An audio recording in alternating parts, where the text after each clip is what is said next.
ಪ್ರಿಯ ವೀಕ್ಷಕರೇ ನಮಸ್ಕಾರ. ನಾನು ಚಿದಾನಂದ್ ಪಟೇಲ್. ನ್ಯೂಸ್ 18 ಡಿಜಿಟಲ್ ಕಂಟೆಂಟ್ಗೆ ಸ್ವಾಗತ. ಈ ರಾಜ್ಯದ ಜನರ ತೆರಿಗೆ ದುಡ್ಡು ನೀರಿನಲ್ಲಿ ಹೋಮವಾಗಿದೆ. ಈ ರಾಜ್ಯದ ಜನರ ಸಮಸ್ಯೆಗಳನ್ನು ಆಲಿಸಬೇಕಾಗಿರ್ತಕ್ಕಂಥ ಸರ್ಕಾರ ಮತ್ತು ವಿಪಕ್ಷಗಳು ಇವತ್ತು ಜನರಿಗೆ ಮೌಲ್ಯಗಳಿಗೆ ಅವರ ಮತಕ್ಕೆ ಬೆಲೆ ಇಲ್ಲದಂತೆ ಮಾಡಿದ್ದಾರೆ. ಎಲ್ಲಿನೋ ಕಾರಣಕ್ಕಾಗಿ ಇಡೀ ರಾಜ್ಯದಲ್ಲಿ ಹಿಂದೆಂದೂ ಕಾಣದಂಥ ಬರಗಾಲ ಪರಿಸ್ಥಿತಿ ಇದೆ. 32% ಅಷ್ಟೇ ಕೃಷಿ ಬಿತ್ತನೆಯನ್ನ ಮಾಡಿರತಕ್ಕಂಥದ್ದು. ರೈತ ಕಣ್ಣೀರಾಗ್ತಾ ಇದ್ದಾನೆ. ಮೂಲಭೂತ ಸೌಕರ್ಯಗಳ ಕೊರತೆ ಎದ್ದು ಕಾಣ್ತಾ ಇದೆ. ರಾಜ್ಯದಲ್ಲಿ ಬರಗಾಲ ಇದೆ, ಬರ ಇದೆ, ಬರ ಪರಿಸ್ಥಿತಿ ಇದೆ. ಜಾನುವಾರುಗಳಿಗೆ ಮೇವಿಲ್ಲ, ಕುಡಿಯುವ ನೀರಿಗೂ ಕೂಡ ತಾತ್ವಾರ ಆರಂಭವಾಗಿದೆ. ರಾಜ್ಯದ ಇನ್ನೂ ಅನೇಕ ಜ್ವಲಂತ ಸಮಸ್ಯೆಗಳ ಬಗ್ಗೆ ಚರ್ಚೆ ಆಗಬೇಕಾಗಿತ್ತು. ಪ್ರತಿಯೊಬ್ಬ ಮತದಾರದ್ದು ಕೂಡ ಎಲ್ಲ ಶಾಸಕರು ಋಣಿಯಾಗಿರಬೇಕಿತ್ತು. ಅಷ್ಟೇ ಅಲ್ಲ, ಈ ರಾಜ್ಯದ ಜನರ ಬೆವರಿನ ತೆರಿಗೆಯ ದುಡ್ಡನ್ನ ಈ ರಾಜಕಾರಣಿಗಳು ಇವತ್ತು ಹಾಳು ಮಾಡಿದ್ದಾರೆ.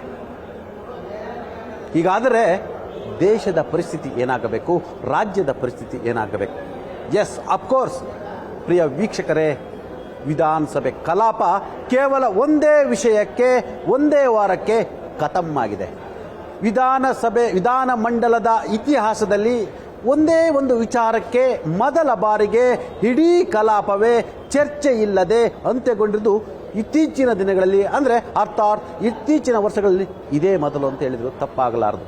ನಾ ಕೊಡೆ ನೀ ಬಿಡೆ, ಇದು ಆಡಳಿತ ಮತ್ತು ವಿಪಕ್ಷಗಳ ನಡುವಿನ ಕಿತ್ತಾಟ ಆಗಿರ್ತಕ್ಕಂಥದ್ದು. ಸಚಿವ ನಾಗೇಂದ್ರರ ಮೇಲೆ ಗುರುತರವಾದ ಭ್ರಷ್ಟಾಚಾರದ ಆರೋಪ ಇರುವಂಥದ್ದು. ಒಂದು ಕಡೆ ಸಿಬಿಐ ದೋಷಾರೋಪ ಪಟ್ಟಿಯನ್ನ ಸಲ್ಲಿಸಿರ್ತಕ್ಕಂಥದ್ದು. ಈಗಾಗಲೇ ರಾಜ್ಯಪಾಲರು ಪ್ರಾಸಿಕ್ಯೂಷನ್ ಕೂಡ ಅನುಮತಿಯನ್ನು ಕೂಡ ಸಿಬಿಐ ಕೇಳಿರ್ತಕ್ಕಂಥದ್ದು. ರಾಜ್ಯಪಾಲರು ಕ್ಯಾಬಿನೆಟ್ ಒಪ್ಪಿಗೆಯನ್ನು ಕೇಳಿರುವಂಥದ್ದು ಮತ್ತು ಕಾನೂನು ತಜ್ಞರ ಮೊರೆಯೂ ಕೂಡ ಹೋಗಿರ್ತಕ್ಕಂಥದ್ದು. ಈ ಎಲ್ಲದರ ಬೆನ್ನಲ್ಲೇ SIT ನಾಗೇಂದ್ರ ಅವರಿಗೆ ಕ್ಲೀನ್ ಚಿಟ್ ಅನ್ನು ಕೊಟ್ಟಿರ್ತಕ್ಕಂಥದ್ದು. ಭಾರತೀಯ ಜನತಾ ಪಕ್ಷ 187 ಕೋಟಿ ವಾಲ್ಮೀಕಿ ಹಗರಣದ ಸಮಗ್ರ ತನಿಖೆಯಾಗಬೇಕು ಮತ್ತು ಗುರುತರವಾದ ಭ್ರಷ್ಟಾಚಾರದ ಆರೋಪದಲ್ಲಿದ್ದಂಥ ವ್ಯಕ್ತಿಯನ್ನ ಮತ್ತೆ ಮಂತ್ರಿ ಮಾಡಿರ್ತಕ್ಕಂಥದ್ದು. ಆ ಮುಖಾಂತರ ಈ ಸರ್ಕಾರ ಭ್ರಷ್ಟಾಚಾರದ ಪಾಲುದಾರ ಅನ್ನುವ ಮುಖಾಂತರ ಇಡೀ ಸದನದಲ್ಲಿ ಸುಮಾರು 5 ದಿನಗಳ ಕಾಲ ನಿರಂತರವಾಗಿ ಸದನದಲ್ಲಿ ಹೋರಾಟ, ಧರಣಿ, ಪ್ರತಿಭಟನೆಯನ್ನು ಮಾಡಿರ್ತಕ್ಕಂಥದ್ದು. ಸಾಲದಕ್ಕೆ ಫ್ರೀಡಂ ಪಾರ್ಕ್ನಲ್ಲೂ ಕೂಡ ವಿಪಕ್ಷಗಳಾಗಿರ್ತಕ್ಕಂಥ ಬಿಜೆಪಿ ಮತ್ತು JDS ಹೋರಾಟವನ್ನು ಮಾಡಿರ್ತಕ್ಕಂಥದ್ದು. ಬೆನ್ನಲ್ಲೇ ಸದನದ ಒಳಗೂ ಮತ್ತು ಹೊರಗೂ ಮತ್ತು ರಾಜ್ಯಾದ್ಯಂತ ಹೋರಾಟವನ್ನು ಮಾಡಿರ್ತಕ್ಕಂಥದ್ದು. ಸರ್ಕಾರ ವಿಪಕ್ಷಗಳ ಹೋರಾಟಕ್ಕೆ ಬಗ್ಗಲಿಲ್ಲ. ಒಂದು ಕಡೆ ಸಿಬಿಐ ಪ್ರಾಸಿಕ್ಯೂಷನ್ಗೆ ಅನುಮತಿ ಕೊಟ್ಟಿರ್ತಕ್ಕಂಥದ್ದು, ಅನುಮತಿಯನ್ನು ಕೇಳಿರ್ತಕ್ಕಂಥದ್ದು. ರಾಜ್ಯಪಾಲರು ಕ್ಯಾಬಿನೆಟ್ ಒಪ್ಪಿಗೆ ಬಂದ ನಂತರ ಮತ್ತು ಕಾನೂನು ತಜ್ಞರ ಅಭಿಪ್ರಾಯ ಪಡೆದ ನಂತರ ಯಾವುದೇ ಗಳಿಗೆಯಲ್ಲೂ ಕೂಡ ನಾಗೇಂದ್ರ ಅವರ ಮೇಲೆ ಸಿಬಿಐಗೆ ಪ್ರಾಸಿಕ್ಯೂಷನ್ಗೆ ಅನುಮತಿ ಕೊಡುವ ಸಾಧ್ಯತೆ ಇದೆ ಅಂತ ಹೇಳಲಾಗ್ತಿದೆ. ಒಂದು ವೇಳೆ ಸಿಬಿಐಗೆ ಪ್ರಾಸಿಕ್ಯೂಷನ್ಗೆ ಅನುಮತಿಯನ್ನು ಕೊಟ್ಟರೆ ನಾಗೇಂದ್ರ ಅವ್ರನ್ನ ವಿಚಾರಣೆಗೆ ಕರೆಯುವ ಸಿಬಿಐ ನಂತರ ಅವ್ರನ್ನ ಮತ್ತೆ ಬಂಧಿಸುವ ಸಾಧ್ಯತೆ ಕೂಡ ಇರ್ತಕ್ಕಂಥದ್ದು. ಈ ಎಲ್ಲ ಬೆಳವಣಿಗೆ ನಡುವೆ ಇಷ್ಟೆಲ್ಲ ಕ್ಲಿಷ್ಟಕರವಾಗಿದ್ದಂಥ ಸಂದರ್ಭದಲ್ಲಿ, ಆರ್ಡಲ್ಸ್ ಇದ್ದಂಥ ಸಂದರ್ಭದಲ್ಲಿ ನಾಗೇಂದ್ರ ಅವ್ರನ್ನ ಯಾಕೆ ಮಂತ್ರಿಮಂಡಲಕ್ಕೆ ತೆಗೆದುಕೊಂಡ್ರು ಅನ್ನೋದು ಮತ್ತೊಂದು ಯಕ್ಷ ಪ್ರಶ್ನೆ ಅಂತಲೇ ಹೇಳಲಾಗ್ತಿರ್ತಕ್ಕಂಥದ್ದು. ಒಂದು ಕಡೆ ಯಾವುದೇ ಕಾರಣ ಕೂಡ ನಾಗೇಂದ್ರ ಅವ್ರನ್ನ ಈಗಾಗಲೇ ನಾವು ಸಚಿವ ಸ್ಥಾನದಿಂದ ವಜಾ ಮಾಡಲಿಕ್ಕೆ ಸಾಧ್ಯ ಇಲ್ಲ. ಈ ದೇಶದಲ್ಲಿ 40% ಸಂಸದರ ಮೇಲೆ, ಅಂದ್ರೆ ಭಾರತೀಯ ಜನತಾ ಪಕ್ಷದ ಸಂಸದರು, ಅದು ಮಂತ್ರಿ ಮಹೋದಯರು ಕೂಡ ಸೇರಿದಂತೆ 40% ಸಂಸದರ ಮೇಲೆ ಈಗಾಗಲೇ ಕ್ರಿಮಿನಲ್ ಮೊಕದ್ದಮೆಗಳು ಇರ್ತಕ್ಕಂಥದ್ದು. ಎಲ್ಲರ ಮೇಲೂ ಕೂಡ FIR ಇರ್ತಕ್ಕಂಥದ್ದು, ಬೇಲ್ ಮೇಲೆ ಇದ್ದಾರೆ ಅನ್ನೋದು ಕಾಂಗ್ರೆಸ್ನ ವಾದ ಆಗಿರ್ತಕ್ಕಂಥದ್ದು. ಮತ್ತೊಂದು ಕಡೆ ಕರ್ನಾಟಕದ ವಿಚಾರ ಸಂಬಂಧಪಟ್ಟಾಗೆ ಅಲ್ಲಿ ಧರ್ಮೇಂದ್ರ ಪ್ರಧಾನ್ ರವರನ್ನ ಒಂದು ಕಡೆ ಜಂಜಿ ಹೋರಾಟ, ಮತ್ತೊಂದು ಕಡೆ ಪ್ರತಿಪಕ್ಷಗಳ ಬಿಗಿಪಟ್ಟಿನ ನಡುವೆ ಧರ್ಮೇಂದ್ರ ಪ್ರಧಾನ್ ರವರ ರಾಜೀನಾಮೆಯನ್ನು ಪಡೆದಿರ್ತಕ್ಕಂಥದ್ದು. ಅದಕ್ಕೆ ಸೇಡಿಗೆ ಸೇಡಾಗಿ ಕರ್ನಾಟಕದಲ್ಲಿ ನಾಗೇಂದ್ರ ಅವರು ರಾಜೀನಾಮೆ ಪಡಲಿಕ್ಕೆ ಬಿಜೆಪಿ JDS ಜೊತೆ ಸೇರಿಕೊಂಡು ರಾಜೀನಾಮೆಗೆ ಒತ್ತಡ ಇರುವ ಮುಖಾಂತರ ಎಲ್ಲೊಂದು ಕಡೆ ಸೇಡು ತೀರಿಸಲಿಕ್ಕೆ ಪ್ರಯತ್ನವನ್ನ ಮಾಡ್ತು ಅನ್ನೋದು ಕಾಂಗ್ರೆಸ್ನ ಮತ್ತು ಆಡಳಿತ ಪಕ್ಷದ ಆರೋಪ ಕೂಡ ಆಗಿರ್ತಕ್ಕಂಥದ್ದು. ಈ ಎಲ್ಲ ಬೆಳವಣಿಗೆ ನಡುವೆ ರಾಜ್ಯದ ಜ್ವಲಂತ ಸಮಸ್ಯೆಗಳ ಬಗ್ಗೆ ಅನೇಕ ಚರ್ಚೆಗಳು ಆಗಬೇಕಾಗಿತ್ತು. ಪ್ರಶ್ನೋತ್ತರಗಳಿಗೆ ಉತ್ತರವನ್ನ ತೆಗೆದುಕೊಳ್ಳಬೇಕಾಗಿತ್ತು ಮತ್ತು ಬರಗಾಲ ಪರಿಸ್ಥಿತಿಯ ಬಗ್ಗೆ ಸಮಗ್ರವಾಗಿ ಚರ್ಚೆಯನ್ನು ಮಾಡಬೇಕಾಗಿತ್ತು. ಯಾಕಂತ ಹೇಳಿದ್ರೆ ಕರ್ನಾಟಕದಲ್ಲಿ ಇರ್ತಕ್ಕಂಥ ಬರ ಪರಿಸ್ಥಿತಿ ಬಗ್ಗೆ ಸದನದಲ್ಲಿ ಚರ್ಚೆಯನ್ನು ಮಾಡಿ ಕೇಂದ್ರ ಸರ್ಕಾರಕ್ಕೆ ಬರ ಪರಿಹಾರ ಸೇರಿದಂತೆ ಕೇಂದ್ರ ಸರ್ಕಾರದ NDRF ಟೀಮ್ ಕರ್ನಾಟಕಕ್ಕೆ ಬಂದು ಬರ ಅಧ್ಯಯನ ಮಾಡಿ ಕರ್ನಾಟಕಕ್ಕೆ ಪ್ಯಾಕೇಜ್ ಘೋಷಣೆ ಮಾಡುವಂತೆ ಸದನದಲ್ಲಿ ಈ ವಿಪಕ್ಷ ಮತ್ತು ಆಡಳಿತ ಪಕ್ಷ ಇಬ್ಬರೂ ಸೇರಿಕೊಂಡು ಒತ್ತಾಯ ಮಾಡಬೇಕಾಗಿತ್ತು.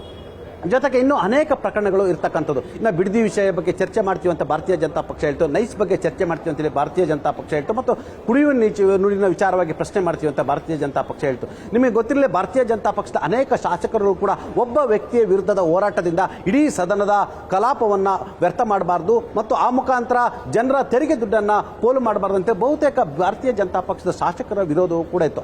ಮತ್ತೊಂದು ಕಡೆ ಒಂದು ಹೆಜ್ಜೆ ಮುಂದೋಗಿ ಬಿಜೆಪಿಯ ಉಚ್ಚಾಟಿತ ಶಾಸಕ ಬಸನಗೌಡ ಪಾಟೀಲ್ ಯತ್ನಾಳ್ರವರು ಇದು ಮ್ಯಾಚ್ ಫಿಕ್ಸಿಂಗ್ ಅನ್ನೋ ಮುಖಾಂತರ ಯಾರನ್ನೋ ಬಚಾವ್ ಮಾಡಲಿಕ್ಕೆ ಹೋಗಿ ಜನರ ಸಮಸ್ಯೆಗಳನ್ನ ಮತ್ತು ಪ್ರಶ್ನೆಗಳನ್ನ ಸದನದಲ್ಲಿ ಕೇಳದಂತೆ ಬಿಜೆಪಿ ಮಾಡ್ತಿದೆ ಅನ್ನೋ ಮುಖಾಂತರ ಒಂದು ಕಡೆ ಇದರ ಹಿಂದೆ ರಾಜಕೀಯ ಇದೆ ಅಂತೇಳಿ ಯತ್ನಾಳ್ರವರು ಗಂಭೀರ ಆರೋಪವನ್ನು ಮಾಡಿದರು. ಅಂತೂ ಇಂತೂ ಇದೀಗ ಕೇವಲ ನಾಗೇಂದ್ರ ಅವರ ರಾಜೀನಾಮೆ ವಿಚಾರವನ್ನೇ ಒಂದೇ ಇಟ್ಟುಕೊಂಡು ಭಾರತೀಯ ಜನತಾ ಪಕ್ಷ ನಿರಂತರವಾಗಿ ಸುಮಾರು 5 ದಿನಗಳ ಕಾಲ ಹೋರಾಟವನ್ನು ಮಾಡ್ತು. ಒಂದೇ ಒಂದು ವಿಚಾರಕ್ಕೆ ಇದೇ ಮೊದಲ ಬಾರಿಗೆ ಇಡೀ ಕಲಾಪ ವ್ಯರ್ಥವಾಗಿರ್ತಕ್ಕಂಥದ್ದು. ಸರ್ಕಾರ ಕೂಡ ಎಲ್ಲೊಂದು ಕಡೆ ಭಾರತೀಯ ಜನತಾ ಪಕ್ಷ ಮತ್ತು ಜೆಡಿಎಸ್ ಅಹೋರಾತ್ರಿ ಧರಣಿಯನ್ನು ಮಾಡುತ್ತೆ. ಇದು ಮತ್ತಷ್ಟು ಪ್ರತಿಭಟನೆ ವೇಗವನ್ನು ಪಡೆಯುತ್ತದೆ ಎಂಬ ಕಾರಣಕ್ಕಾಗಿ ಅನಿರ್ದಿಷ್ಟವಾದಿಗೆ ಮುಂದಿಡಿರ್ತಕ್ಕಂಥದ್ದು. ಇದರ ಬೆನ್ನಲ್ಲೇ ರಾಜ್ಯಪಾಲರು ಕೂಡ ಇದೀಗ ಭಾರತೀಯ ಜನತಾ ಪಕ್ಷ ಜೆಡಿಎಸ್ ಜೊತೆ ಸೇರಿಕೊಂಡು ಈಗಾಗಲೇ ದೂರು ಕೊಟ್ಟಿರ್ತಕ್ಕಂಥದ್ದು. ಕೂಡಲೇ ನಾಗೇಂದ್ರ ಅವರನ್ನ ಸಂಪುಟದಿಂದ ಉಚ್ಚಾಟನೆಯನ್ನು ಮಾಡಬೇಕು, ಆ ಮುಖಾಂತರ ಅವರಿಗೆ ಪ್ರಾಸಿಕ್ಯೂಷನ್ಗೆ ಅನುಮತಿಯನ್ನು ಕೊಡುವ ಮುಖಾಂತರ ಸಮಗ್ರ ತನಿಖೆಯನ್ನು ಮಾಡಲಿಕ್ಕೆ ಅವಕಾಶವನ್ನು ಕೊಡಬೇಕು ಅಂತೇಳಿ ರಾಜ್ಯಪಾಲರಿಗೆ ಇದೀಗ ಮೊರೆ ಹೋಗಿರ್ತಕ್ಕಂಥದ್ದು. ಒಟ್ಟಾರೆ ಈ ರಾಜ್ಯದ ಬೆವರಿನ ಹನಿಯ ತೆರಿಗೆ ದುಡ್ಡನ್ನ